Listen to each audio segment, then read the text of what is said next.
memories, kind of a teenage film. Well, you have something to say already? About the last film. All right, go ahead. I thought it was a pretty good movie for the most part, but I didn't like the second ending of the movie. Yeah. Cop-out? I felt it was a cop-out. It was like kind of a and then he woke up kind of moment. Yeah. And I felt like it's like they're afraid to kill off a lovable character. I mean, we all fell in love with him during the movie. And then you're kind of wondering why can't he die, you know? Why can't all of his guy friends cry and his parents and, you know?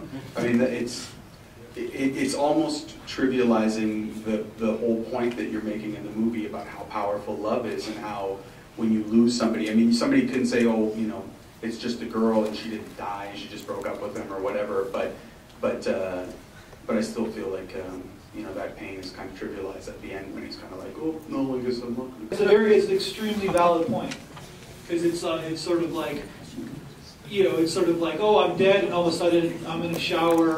And it's interesting that gentleman said that, because I actually had the opposite effect. That movie actually made me think beyond that movie after the end, keeping me to keep on going.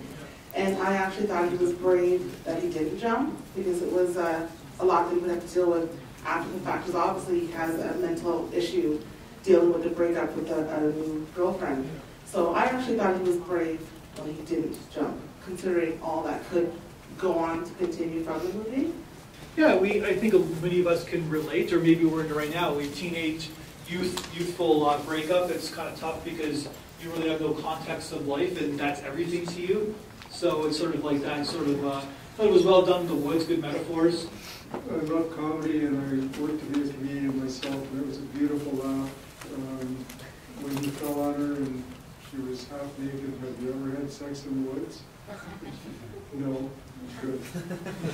A little bit of a tease, but yeah. Yeah, but I thought it was a beautiful laugh there. That was well brought on, well put out. A little bit like the lady behind me, the ending made me realize that deciding not to commit suicide takes more courage, in fact, than committing suicide. Well, actually, I wasn't sure if I thought it takes more courage to die or it takes more courage to go on.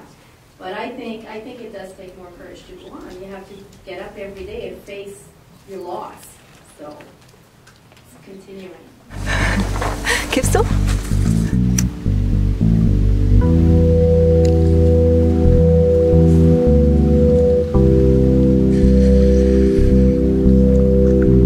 Traust du mir?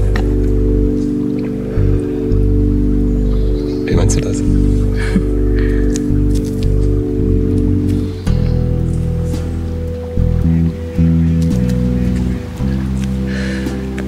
Würdest du dich mit geschlossenen Augen in meine Arme fallen lassen?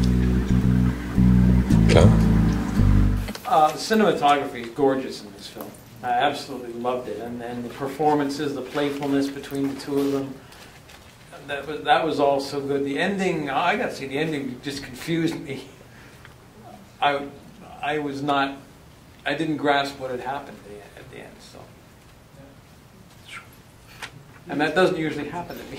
I must be honest, the ending, sort of, I would have liked it either to have ended where he sat on the railway tie, or like when he'd fling himself over the bridge. It just was just too much story. I wanted to be left guessing. Was it? Yeah. I actually thought she died when he was on the railway tie. I thought he'd lost her and she died, and she got left with the memories. And suddenly, it wasn't her that was dying; it was him that was dying. But then he hadn't died. I mean, just there was no guessing anymore. They just told me the story. To summarize what you said, too much story, which is a great line, right? Like sometimes you have too much story.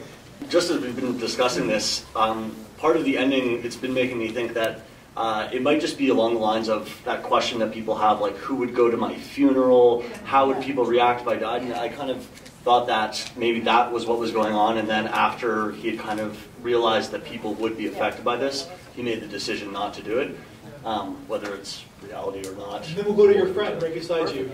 Well, to build on that, I felt that initially I was really put off by the way that the funeral was depicted, the overdramatics with the friend. I thought it wasn't very realistic. But then when I found out that it was a false death, which I didn't like, but still what it did do is it retroactively justified that overdramatic perspective because it's taking place in his mind. Yeah. And being an adolescent, I think that it was sort of justifiable in that way, but I wasn't fond of the ending. Technical again, I actually found the cinematography really noticeable in that third piece, whereas in the second piece, it was almost invisible. I was totally caught up in the story and the power of those cars, and in this one, I noticed particularly artful movement of the camera, that last very complicated shot that ended up looking down the tracks and all the focus pulling. I noticed it all, so it felt like it took me out of the story a little bit, I guess. Oh. No, that's what happens to it. Like sometimes if you know too much, and me, like my fault.